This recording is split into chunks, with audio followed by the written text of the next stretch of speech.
বহুকাল আগে ময়নামতি গ্রামে টিক্কা নামের একজন লোক বাস করত।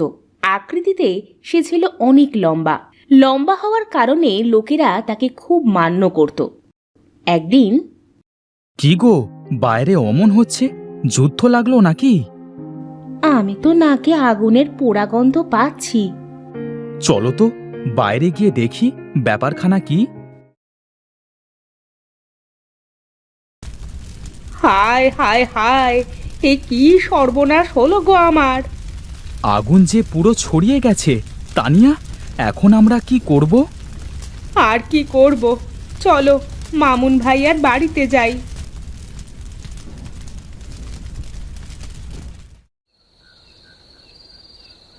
কি বলিস, এত বড় দুর্ঘটনা ঘটে গেল? দুর্ঘটনা নয় ভাইজান, এটা পরিকল্পিত অগ্নিকাণ্ড। 6 মাস ধরে সুভানের ছোট ছেলে সাকিবের সাথে আপনার ভাইয়ের জমি নিয়ে বিরোধ চলছে। সর্বশেষ ঝগড়ার সময় ওরা সপরিবারে আপনার ভাইকে মারতে এসেছিল। তখনই সাকিব বলেছিল, আমরা যদি আমাদের ঘর ভেঙে এখান থেকে চলে না যাই তাহলে সে ঘরে আগুন লাগিয়ে দেবে, তবুও আমাদের এখানে থাকতে দেবে না। হুমকির কথাটা গ্রামের কিছু লোক দাঁড়িয়ে থেকে শুনেও ছিল। যে লোক আগুন লাগানোর কথা বলতে পারে সে করেও দেখাতে পারে। আচ্ছা আচ্ছা, তোরা টিক্কার কাছে নালিশ জানাবি না? এখানে তার তো কোনো হাত নেই ভাইজান, আর তিনি কত দিকেই বা খেয়াল রাখবেন বলুন। তবুও তিনি গ্রামের মাথা। তিনি তোমাদের ক্ষতিপূরণ দিতে পারেন, আবার শয়তানকে শাস্তিও দিতে পারেন। তা পারেন বটে, কিন্তু কাল সকালে আমার সাথে টিক্কার বাড়িতে যাবি। তিনি গ্রাম প্রধান, তিনি নিশ্চয়ই এর একটা বিহিত করবেন। তা বলছো যখন যাব, খারাপ বুদ্ধি তো আর দিচ্ছ না?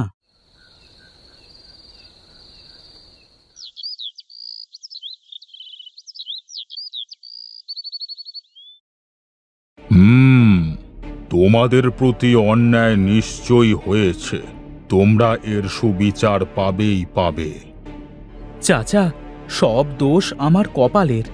নয়তো সুভানের ছোট ছেলে যা ডাকাতে স্বভাবের, তার সাথে লাগতে কেন যাব আমি?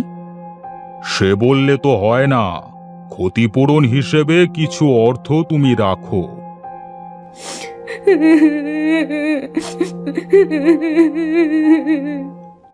কেঁদো না মা, কেঁদো না, নিজের বাসস্থান ঠিক করে নিও।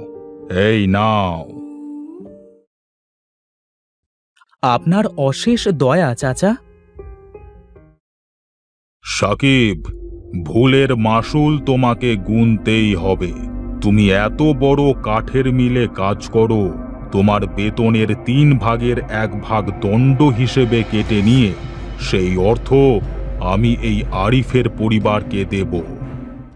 আমি আমার ভুল স্বীকার করছি প্রধান সাহেব, এই দণ্ড আমি মাথা পেতে নিলাম।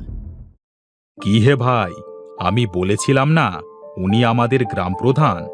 উনি থাকতে কারোর কোনো সমস্যা হতেই পারে না। ঠিক বলেছেন ভাইজান, এজন্যই ওনাকে গ্রামের মাথা বলে লোকে। রিমা, ও রিমা, কই গেলে? ধানের বস্তাগুলো গাড়িতে তুলে দাও। আসছি গো, আসছি।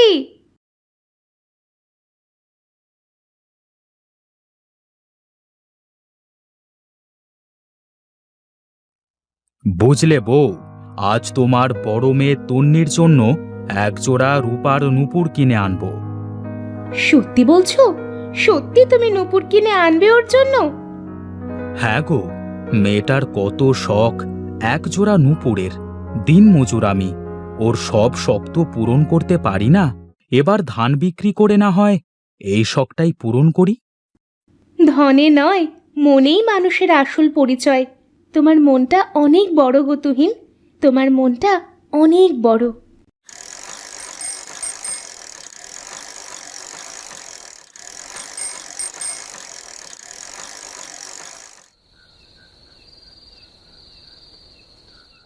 ধান বিক্রি করতে যাওয়ার সময় তো নূপুর বানানোর বায়না দিয়ে গিয়েছিলাম।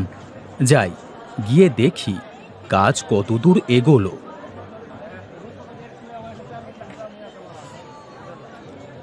আরে তুহিন ভাই যে, আপনার কথাই ভাবছিলাম। আপনার নূপুর জোড়া পুরো তৈরি, আপনার আর দেরি হবে না। তাহলেই হয়, পথে আবার ডাকাতির ভয়। এই যে আপনার মেয়ের নূপুর। এই নাও টাকাটা, ধরো, গুনে নাও। হে, গুনতে হবে না। আপনি অতি সৎ মানুষ, আমায় কম দেবেন না, তা আমি জানি।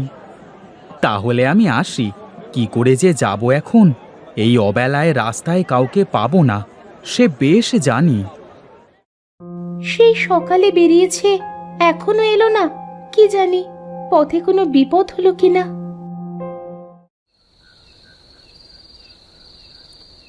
যা ভেবেছিলাম তাই, একজনকেও পেলাম না। সামনে জঙ্গলের পথ, মনে হচ্ছে আজ কপালে দুর্ভোগ আছে।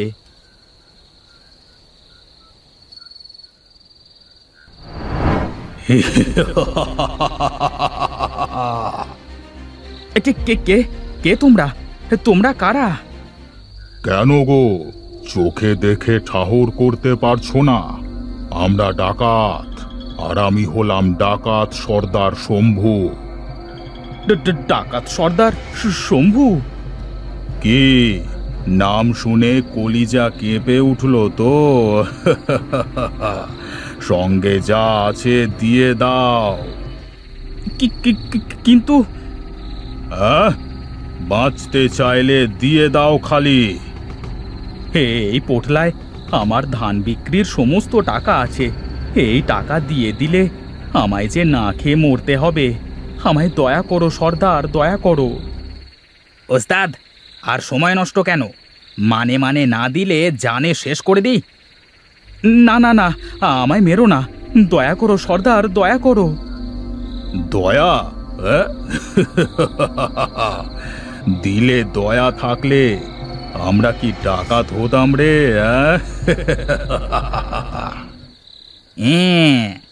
মানে মানে তো আর দিলি না, এবার নিজের জীবন দে। হ্যাঁ,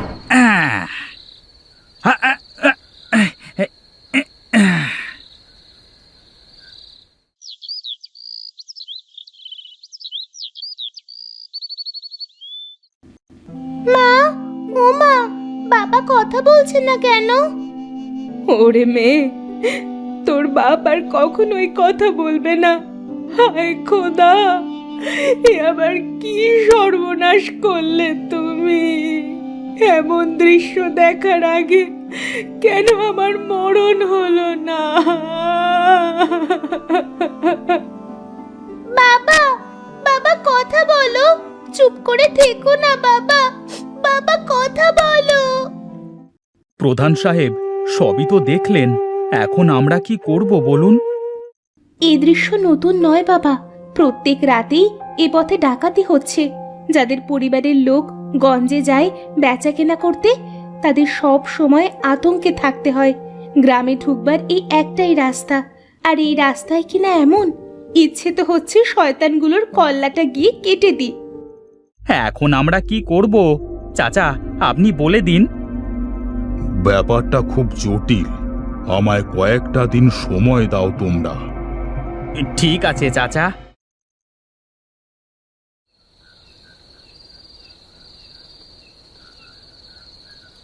শোনো, এই এক সপ্তাহে আমি ডাকাতদের নিয়ে অনেক গবেষণা করেছি, নিয়েছি ওদের চালচলন সম্পর্কে খোঁজ। তারপর অনেক ভেবে চিন্তে আমি একটা সিদ্ধান্তে পৌঁছেছি। এখন আমার তোমাদের সাহায্যের দরকার। আপনার মুখ থেকে বেরোনো ছোট্ট একটা কথাও আমাদের কাছে খুব মূল্যবান চাচা। আপনি শুধু আদেশ দিন কি করতে হবে, তারপর দেখুন আমরা কিভাবে তা পালন করি। তাহলে শোনো। আপনি নিশ্চিন্তে থাকুন চাচা, যা বলেছেন তা সকালেই প্রচার হয়ে যাবে। এখন তাহলে তোমরা আসো।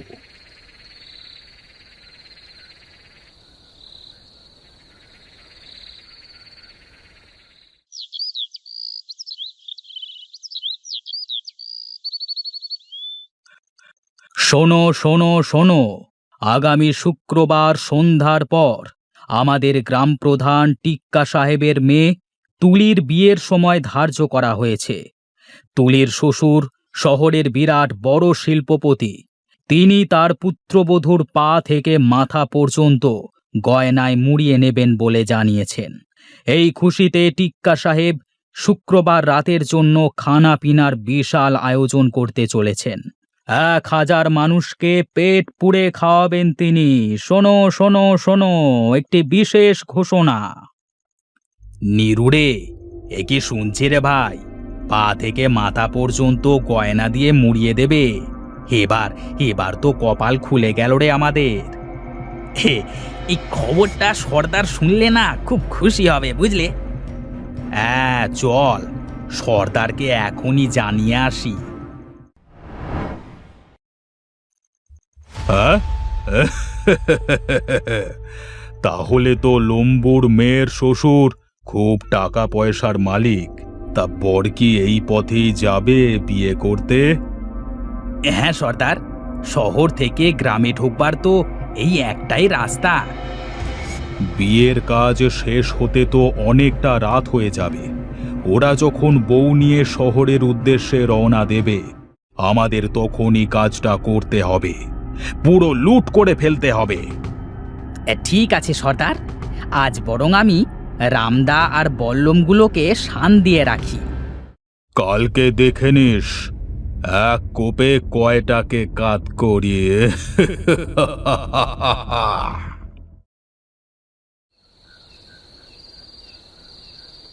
এই সর্দার, অস্ত্রগুলোতে ধার দেওয়া হয়ে গেছে। এই দেখো কেমন চমকাচ্ছে, দেখো। বাহ বাহ বাহ, বেশ বেশ।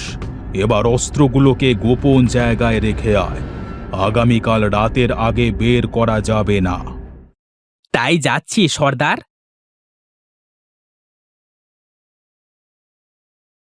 এই রাতটা আরাম করে ঘুমিয়ে নাও সর্দার, কালকে আবার বড় দাও মারতে হবে। আর ঘুম, সকাল থেকে মাথাটা প্রচণ্ড ব্যথা করছে।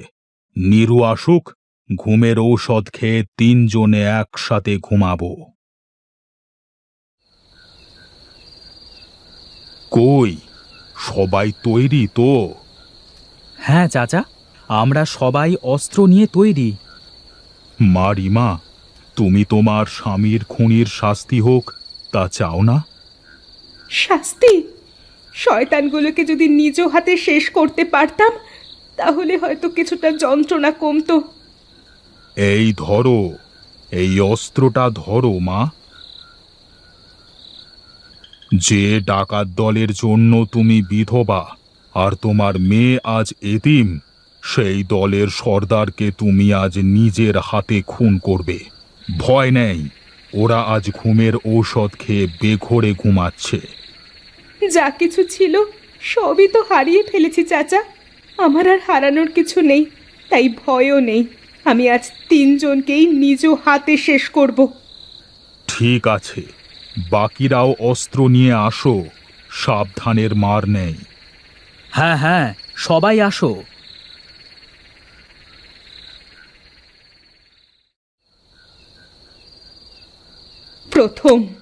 প্রথম সর্দারকে মারি।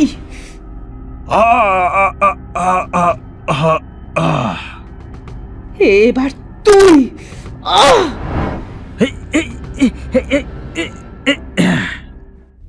এবার হিরু। এই দেখ যন্ত্রণা কাকে বলে। উড়ি!